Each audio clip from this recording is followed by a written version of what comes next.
हादसे पर फूटा सोनू सूद का गुस्सा। जमकर भड़के सोनू, अब कर दी ये बड़ी मांग। दर्दनाक हादसे की जिम्मेदारी आखिर कौन लेगा? देश ही नहीं बल्कि दुनिया में जिस हाथरस कांड की चर्चा है, उस पर हमारे देश में सियासत शुरू हो चुकी है। नेताओं की बयानबाजी शुरू हो चुकी है। इसे क्या कहें दोस्तों? जिस कांड पर सीधे सवाल उठने चाहिए, सबको साथ आकर एक स्वर में आस्था और धर्म के नाम पर पाखंड के खिलाफ आवाज उठानी चाहिए, वहां चिंताओं की आग पर सियासी रोटियां सेकी जा रही हैं। चलिए, लेकिन बात इस पर नहीं करेंगे, क्योंकि जहां देश में ये गंदी सियासत है, वहीं कुछ अच्छे लोग भी हैं जिनका ज़मीर आज भी जिंदा है और अपनी बात रखते वक्त वो किसी भी नफा नुकसान के बारे में नहीं सोचते। नमस्कार दोस्तों, मैं हूं नितिन गुप्ता और आप देख रहे हैं बुलंद भारत टीवी। मैं आज बात कर रहा हूं उस शख्स की जो बॉलीवुड का जाना पहचाना चेहरा है और कोरोना काल में तो किसी देवदूत की तरह आकर उसने हजारों लोगों की जान बचाई। जी, हम बात कर रहे हैं बॉलीवुड अभिनेता सोनू सूद की, जिन्होंने अपनी चुप्पी तोड़ी है हाथरस कांड के बाद। हादसे पर बॉलीवुड एक्टर सोनू सूद ने भी अपना बयान जारी किया है, अपना गुस्सा जाहिर किया है। उन्होंने सोशल मीडिया के जरिए सवाल पूछा है कि इस हादसे में मरने वालों की जिम्मेदारी आखिर कौन लेगा। सोनू सूद ने एक्स पर पोस्ट करते हुए लिखा है, क्यों देश भर में इतने सारे धार्मिक स्थल, त्योहार, समागम होते हैं और ऐसे हादसे में कई मासूम लोग अपनी जान गंवा देते हैं, कोई जिम्मेदारी लेगा क्या?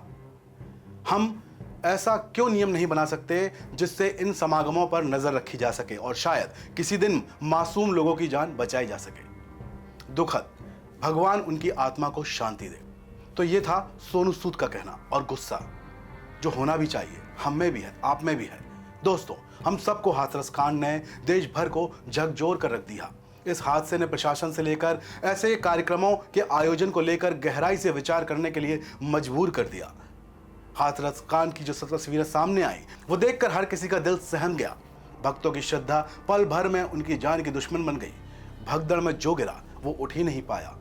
आस्था का ऐसा सैलाब और पागलपन शायद ही इससे पहले देखा गया हो, जहां एक पाखंडी की चरण धूल पाने के लिए हजारों लोग एक दूसरे के ऊपर चढ़ जाते हैं। बता दें कि हादसे के बाद से बाबा फरार चल रहे हैं। बाबा क्या ही बोले, उन्हें पाखंडी कहना ज्यादा ठीक लगेगा। हादसे में 122 से ज्यादा लोग काल के गाल में समा गए। भले ही मामले को लेकर केस दर्ज कर लिया गया हो, लेकिन पूरी एफआईआर में उस पाखंडी बाबा का नाम ही नहीं, जिसको लेकर प्रशासन पर सवाल उठ रहे हैं। हालांकि मामले को लेकर न्यायिक जांच के आदेश तो दिए गए हैं, लेकिन ये जांच है साहब, जांचों का क्या? अगर गिनने बैठेंगे तो जिंदगी बीत जाएगी। इतनी जांचें अभी देश में चल रही हैं, एक और सही। इससे तो अच्छा होता कि खुद को खुदा समझने वाले पाखंडी वाला ये बाबा सामने आता, और नहीं आता तो उसे खींच कर सामने लाया जाता और वो जनता को बताता कि भगवान आपके अंदर है, बस आपको कर्म और नियत साफ रखने हैं। जो 5 पांडवों को सैकड़ों कौरवों के सामने खड़ा कर सकता है, वो आपके लिए कहीं भी क्यों नहीं आ सकता? बस मन और भाव से पुकार कर तो देखिए। लेकिन इस पाखंड के खेल को यहीं रोक दीजिए दोस्तों, क्योंकि आगे ऐसे हादसे सिर्फ देश को गर्त में ले जाएंगे और हमारी आने वाली पीढ़ियों को बर्बाद कर देंगे, जिसको हम अपने होते हुए नहीं देख सकते। क्योंकि हम हैं बुलंद भारत टीवी, ताकत आपकी।